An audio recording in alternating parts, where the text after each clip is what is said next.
And we're back live with two shiny domes. We were coming to you from Thailand, but they made us come back to Midtown, unfortunately. But we're here to catch up everything to do with spring soccer and our State Cup Quarterfinal previews, which are taking place this weekend in Davis, California. I'm here with my main man, Mr. Ronnie Benjamin. I'm shiny dome number one, Mark Torgerson.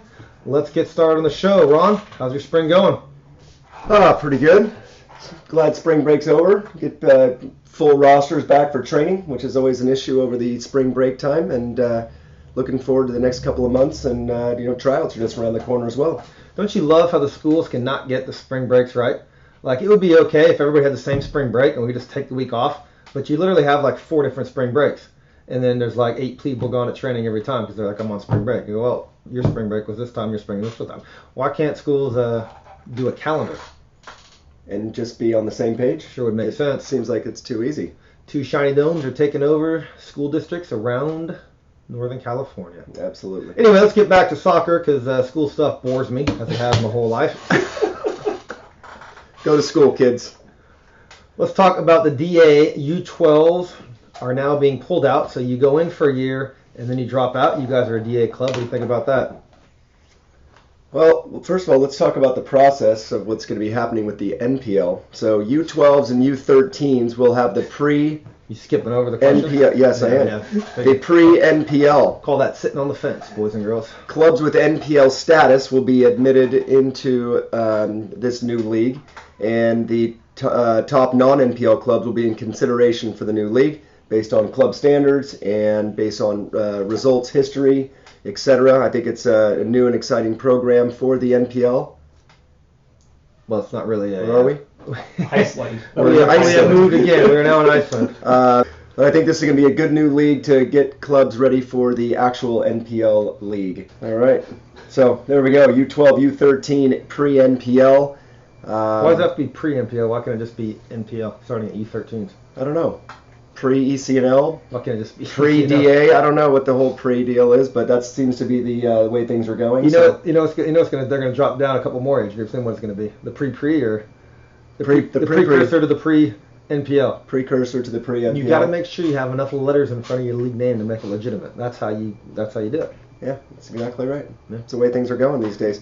But as far as the U12s not being in the DA, I think, for me personally, I think more regionalized leagues make sense, and so think about this. Think about the teams that are in the ECNL and teams that are in the DA.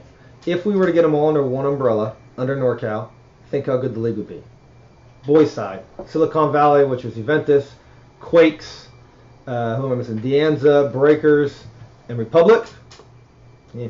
Put those all into a league with the top NPL team. Suddenly you've got an outstanding league all within, 2 hours driving distance. ECNL, throw the academy in with the ECNL and the top NPL teams, Marin, and a couple others, and you would have a 12-team, 14-team, very good league all within 2 hours.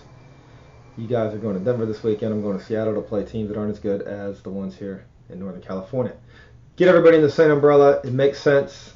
It would do a lot of travel, save people money, time, and we call it the NPL. God, that flower smells good. And get rid of the dumb college sub-rules and make it a real league, and let's get going. You mean like the DA rules? Well, you change your sub-rules. I actually prefer. Why do we change? We always say we play FIFA rules, and then we completely mess with the sub-rules. Why don't we just play the same rules that are used all over the world? Why is it up to us to change the rules of soccer? And that one rule, that's the only rule that gets discussed all the time. Every other rule is exactly the same. Yeah. Except for the heading one. That's just... Well, I think 99% of these kids are going to be playing collegiate soccer, so why not have them playing by the rules that they're going to be playing in college? Don't we want to develop national teamers and pros? Why can't they just play with the regular rules? And why can't college switch the rules to play regular rules? And I think that's in the pipeline, too. I think they're discussing that. Why do we just have to change the sub-rules all the time? I agree. In every league meeting we go to, the sub-rules, sub-rules, sub-rules. We could just say, why don't we change the free kick rules? Why don't we change the corner rules? Speaking of which, what do you think about the new goal kick situation as far as the attacking players being able to receive the ball inside of the box. That changes a lot of things from a defensive point of view. What do you think about that? Did you see that in the women's match a couple weeks ago? I didn't actually watch the women's match. However, I don't know. That's always been kind of a strange rule to me. It seems to make sense. Why do you have to play it out of the box on free kicks and goal kicks? Yeah. I just never. You don't have to do it anywhere else. Well, especially because we're trying to have the game be more exciting, right, and have more goals scored. So I think that takes away from that if the center backs can get the ball right off the goalkeeper inside the 18-yard box. But the defending team still have to be outside the 18 and can't go and encroach. Once the ball's played, it can go, right? Correct. You think that's going to make any difference? Are you really going to play a short goal kick too often? I don't know. I don't know. It's going to be really interesting to see if they implement that. I kind of feel like they come up with they're just changing some rules. Like, remember the kickoff rule? Like, what was wrong when it had to go forward? Now suddenly, like, it can go back. Yeah. Like, is that one touch backwards? Has that really made the game better? I don't know. I don't know. Anyways, all right. Moving on. What do we got? I ran into Jeff Jenkins the other day, and he wanted to say something about because we used to rip him. One day he showed up, it was 100 degrees, he had a park on. Yeah. The only time you guys mentioned my name was about that when it was 100 degrees. I had that park on. Well, it was a classic. And he goes, "Hey, I want you to mention this." He goes, "I got a great Fitzpatrick story." I said, "Ooh, I'm all ears." I love it. I haven't even heard this. What do you got? Apparently, Fitz was out trying to do a little fitness with his team. Oh no, he didn't go to the hospital, did he? Oh, he did. Did he really? Pop that calf right out of place. Oh no. Laying on the ground. Fitzy, you got to know when to call it, my friend. He's trying to get back in shape. So anyway, and he also told me that the Earthquakes are dissolving their youth club, with the exception of the academy. So I don't know if that was stuff I wasn't supposed to use on air, but you tell the Shiny Dome and don't put a precursor by it. There's that word again. It's going on the show. Make it on the air. All right, sounds good. Good start. Let's get going. Excited about, 1, the State Cup Quarterfinals this weekend, and 2, the opening of a new complex in Lathrop, California. Obviously, California, in Lathrop, which I had to find out where that is. Apparently, it's down by Stockton, Modesto, somewhere around there. It's like right next to Tracy. Right next to Tracy. 6 brand new fields. What's that? What's it called? River Island? River Islands Complex. If you're playing at the new River Islands Complex this weekend, why don't you shoot us an email when the weekend's over. Let us know how it went, how the fields were, Good call. how the wind was, how the porta potties were, how the permanent bathrooms were, all Parking. that stuff. Parking. All the other good stuff that goes into a soccer complex. Because we need to know. We definitely need to know. All right, State Cup Quarterfinal preview. Who do you got? Well, first of all, we'll talk about the competition between Mark and I. And while I did run the table last year and picked up that free dinner, this year it's very, very tight. I've got a 1-game lead over Torgs on the boys' side and a 3-game lead over Torgs on the girls' side. So a total of 4 games. I definitely expect to have that margin grow after the quarterfinals this weekend. You got that free dinner yet? No, I haven't picked it up yet. Keep waiting. Keep waiting. Yep. 05 boys quarterfinals this weekend. These are at the Davis Legacy Soccer Complex, fields 11 through 14. Blues against IR, Santa Clara Sporting v Atletico, Davis Legacy 05s versus SF Glens, and MVLA Pumas versus Sac United. Those are this coming up weekend at the Davis Legacy Complex, the 05s. Who's your top game in that?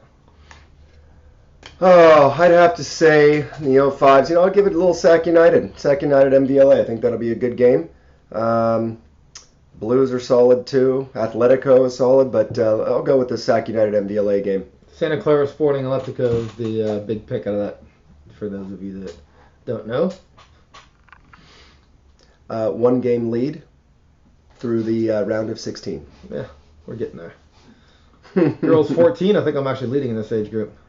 Girls 14 quarters, run us down. We got West Coast versus San Juan. That'll be a war. Cal Cougars making a surprising run through the Cup in a couple different age groups, actually. Playing Marin FC. San Francisco Elite with Union. Union making a little bit of noise out of Region 6. And then Cal Odyssey and Ajax. What do you like in this one? Well, the pick I'd say the most, I'm going to go with the Central Valley Derby. Cal Odyssey versus Ajax 05 in that one. But I see... It's tough. That's a tough group of 8 right there. That is. That's a good group. Absolutely. I'm going to say that the match of the weekend is going to be West Coast and San Juan. 2 powerhouses. Be really interesting to see what happens in that game. San Juan team's good, aren't they? Yeah, they're good. They're good. And the West Coast, big, athletic. They've been around for a couple of years and finals of tournaments and cups and all that stuff. So that'll be an interesting age group there. On to the 04 boys, our quarterfinalists. These are also at Davis, and one is taking place at Community Center A on Thursday, May 2nd. Quarterfinal. Can we give a little brief reasoning behind that? Why they get to play later? No. Just the way it is. Apparently, Woodland gets to play a home game. Everybody else got to play a neutral. Couple days off. Maybe they can go and watch the games. Maybe some go to penalties, charting all the. Who knows? I wouldn't be surprised if half of Woodland's out to watch that game. It's going to be an intimidating atmosphere for San Juan going there. Well, you know who my favorite is in that game. I'm sure. Go on, Woodland. Well, that's second year running. I'm smelling fix here. Why do they get a home game? Everybody else has to play a neutral site game. You have to ask the director of competition. Have you ever seen those fields over there? They're like they're like this. Yeah, 80 by 90. Yeah, it's like a square. How about a live show from Woodland on Thursday, May 2nd? That'd be awesome. Go on, Woodland Dynamite. That doesn't sound that fun, actually. Oh yeah, that'd be a lot of fun. I'm gonna take San Juan that game. All right, I love it. Let's definitely do a show now. Woodland's got it. Woodland's got that match at home, 7:30 under the lights. Excitement. Should be fun. Anyway, the other 3 games will take place at 5:10 on Saturday at the neutral Davis Legacy Soccer Club complex. 11, 12, and 13. Come on out if you have a free few minutes. All right, moving on to the U15 quarterfinals. We've got Clovis Crossfire, really good side against Santa Clara Sporting. Walnut Creek and SF Elite. Cal Cougars again, 2 age groups in a row. Good job. Matt Kasanovich doing a good job versus the Blues. And then MVLA and Marin. Which is your highlighted game in this one? I'm going to take, that's a good question. I'm going to take the MVLA Barcelona White against Marin 04 Blue. I believe that's MVLA's second team. But my guess is they're going to have a few ringers down from the first team. I think without question. Playing in there. Especially at that age, only a couple players can make a huge difference. Yeah. But I'm still going Marin in that game. All right, I'm excited to see the Cal Cougars Blues game. Blues got a solid team. Cal Cougars making a nice little run here. I think that'll be exciting. See who pops out of that game. Did you guys get that was Ron's second compliment to Blues through the show?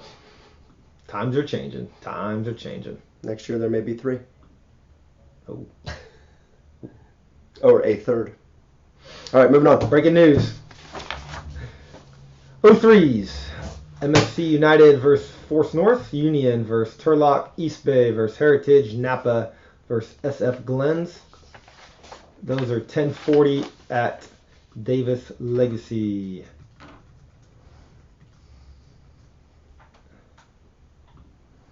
All right, little pause in the action there. Can we go back to the screen there, Jay? All right. SF Glenn's got a few groups in the quarters as well. I'll take the as the game of the weekend, the Napa versus SF Glens. I think that's going to be a battle. SF Glens currently have a first team playing in USL League 2, formerly known as the PDL. They got knocked out of the NorCal State Cup men's in the second round or something. All right, moving on to the girls' side. We got Ajax versus West Coast Chaos. Ajax got that team going. You took them. Is this the fixed age group? Oh, please. Is this the fix? Please. You think I don't want to be in this game? Come on. All right. So West Coast Chaos. Seeing that he had that Colorado trip. That's right. And the fix gets deeper. West Coast Chaos over Ajax. Towards you actually took West Coast, and I did not. And they, I think they had a 4-2 victory in the round of 16, going up against Modesto, who was in the State Cup final last year. So that's my game of the weekend. North Coast coming out of the blue. versus PSV. I think PSV is going to handle that one, but good run by North Coast. CCSA Orchard Valley, a toss-up in my book, and then San Juan South making a little run against the little upstart Santa Clara Sporting, who's made a nice run through the bracket thus far. Tell you what, I'm taking the upset. North Coast beats PSV this weekend. For 5? Well, no, you already they already beat Placer somehow. Who, PSV? Yeah, thanks.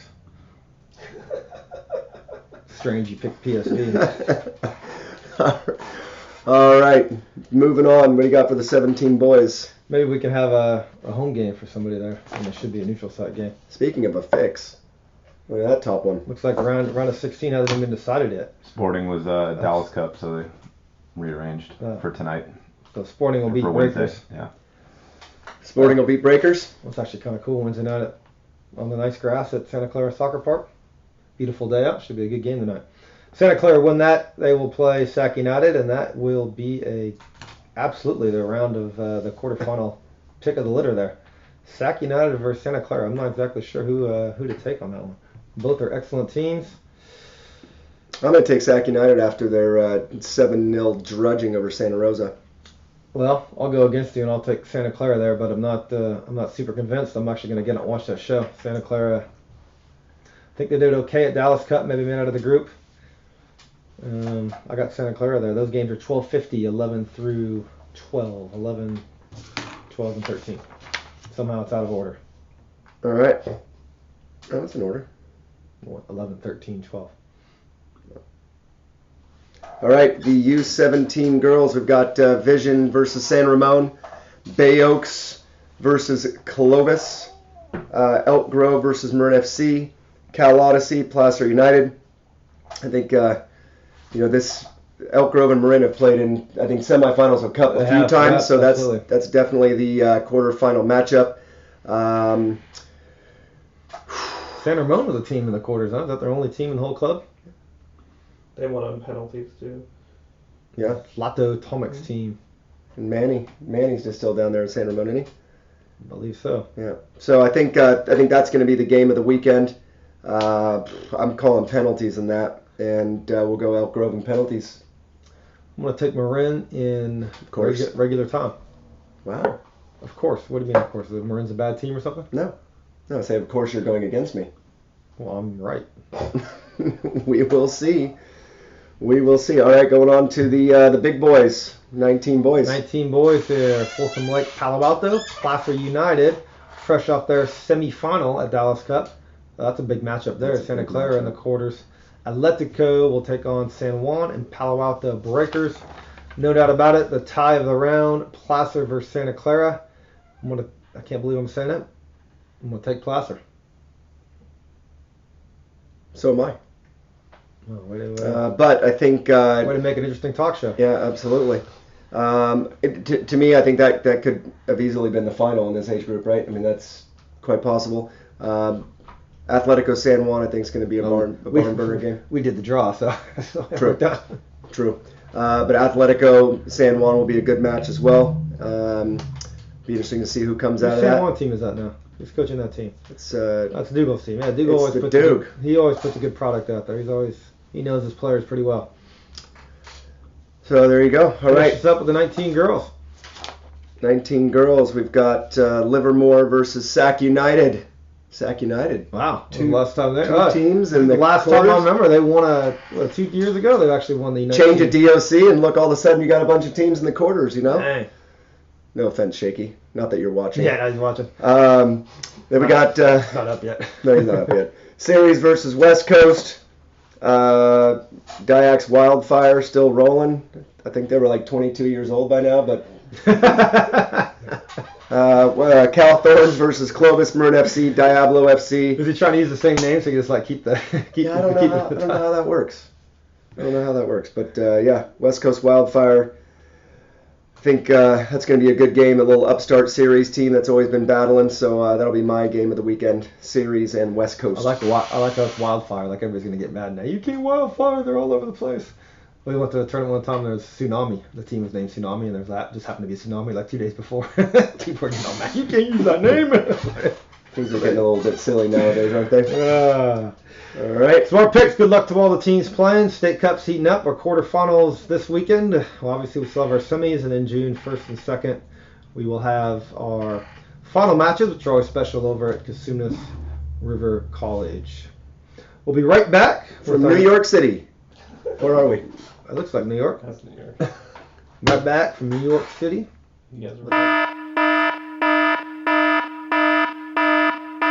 And we're back with Tor's Rant. Normally we're down in our Midtown studios. This time we're fishing at a river. Reel us in some trout or salmon or whatever the heck are in a river, Ronnie. This is Tor's Rant. I'm on about solidarity payments. We're usually a little more lighthearted, but this is a serious subject. A solidarity payment is a payment to a youth club once that player is transferred under a professional contract. That money trickles down back to the youth club. What does that do? That helps lower fees. What else does that do?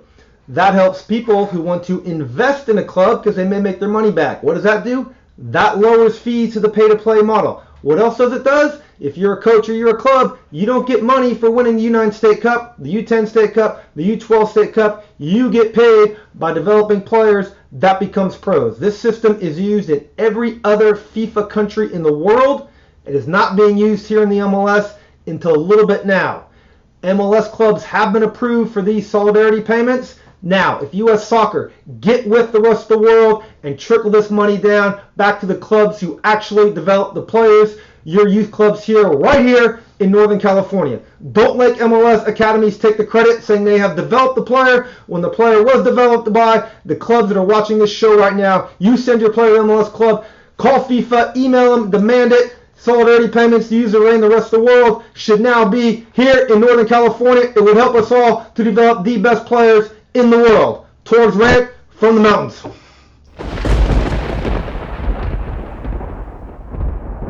And welcome back to the lightning round. We're here from the frozen tundra in Alaska or somewhere else. I've never been in the frozen tundra before. Evan, who actually decided to show up to work today, which is a first for many times, give us a lightning round. All right, so we got some State Cup quarterfinals. Hey, welcome back to work, by the way. Predictions.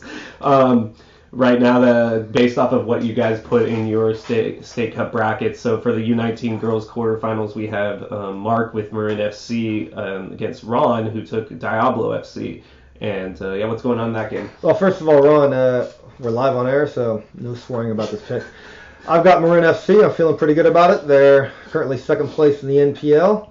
We're rolling through the State Cup. I'm not sure Diablo can stop them. I'm sticking with my pick. You definitely just pause in there, too. Diablo FC's got a good central midfield and a player up front that can break down a back four. I'm taking the upset. I'm sticking true to my original prediction, Diablo FC. Scott Alexander, formerly at Diablo. That doesn't help me. Left for the Monterey job, so we'll see how that team reacts. That game is 3:10 on Sunday at the Davis Legacy Soccer Complex. Question 2. All right, U16 boys quarterfinals. We had Mark with Union against Ron's pick of Turlock. So the only thing that concerns me about this pick right now is Union had a little bit of an easy game, 8-2 win over Marin Red. Their path has been clear up to this point. They're going to face a very good Turlock team, Union led by Tony Sutton, formerly of the Republic.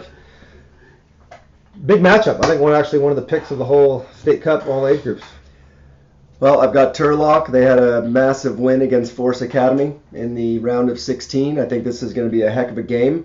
You telling me the Academy can't get out of the second round of the State Cup?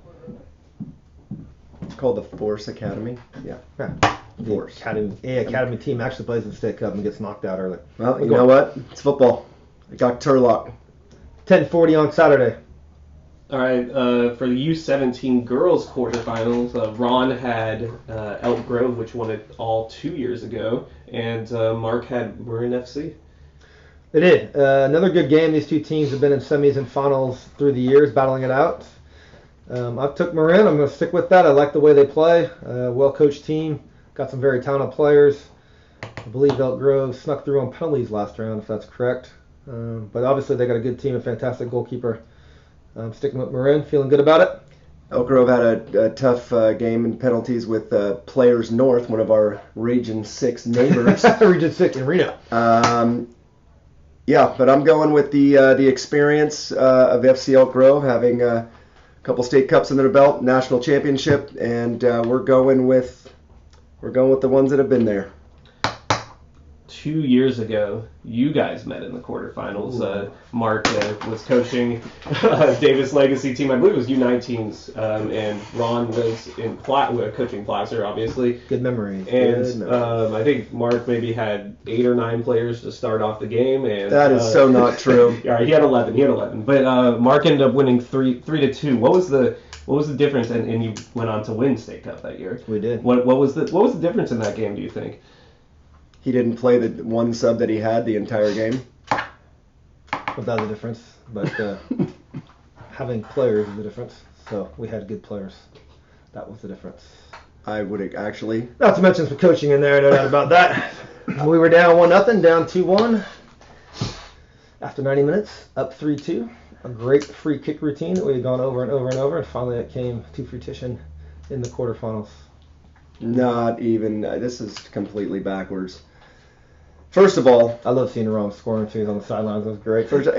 You know what? I've actually never seen you so animated because you came in there overconfident, cocky that you were going to destroy us with my junior team with all your senior big studs, and you were scared blankless. No question about it. Freaking out in the sideline. Couple interesting referee calls, but you know what? 3-2, the better team won. You had amazing players. We had some really good players as well. That was one of my lows in my soccer coaching. You know what else? What else happened that game is I didn't pick against my team in the State Cup. That's actually what got us through. Yeah, one of your players didn't know what time. She got the wrong time. Yeah, sure. Pick up was 4. It was like a 2. Too bad that wasn't me or Root, because that would have been big time. All right, last question. What is your guys' favorite thing about State Cup? Champion. Well, my favorite thing is winning it. As a coach, like winning, or I don't know. It's pretty open-ended. Actually, beating your own in the quarters, I think, has been my favorite part of the State Cup. I'm going to go with the finals at Casinos River College. That's just a great day out on 2 amazingly beautiful fields.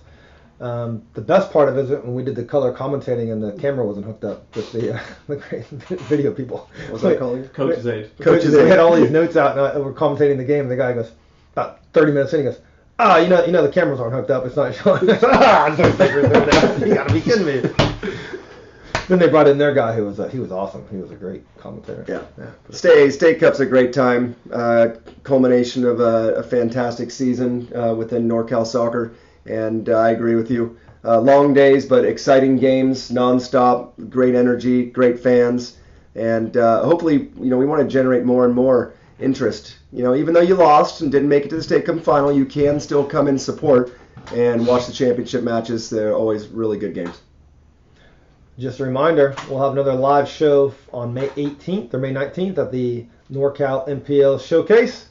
Showcase 18th and 19th in Davis. State Cup Finals June 1st and 2nd at Casinos River College. We'll have another ranking show coming up soon. Send us an email to shinydomes@gmail.com. That wraps us up from our tour around the world. Where are we right now? I don't know where penguins are. I got no idea. Antarctica. Sound us off, Ronnie B. 2 Shiny Domes. I'm Ronnie B. Mark Torgerson.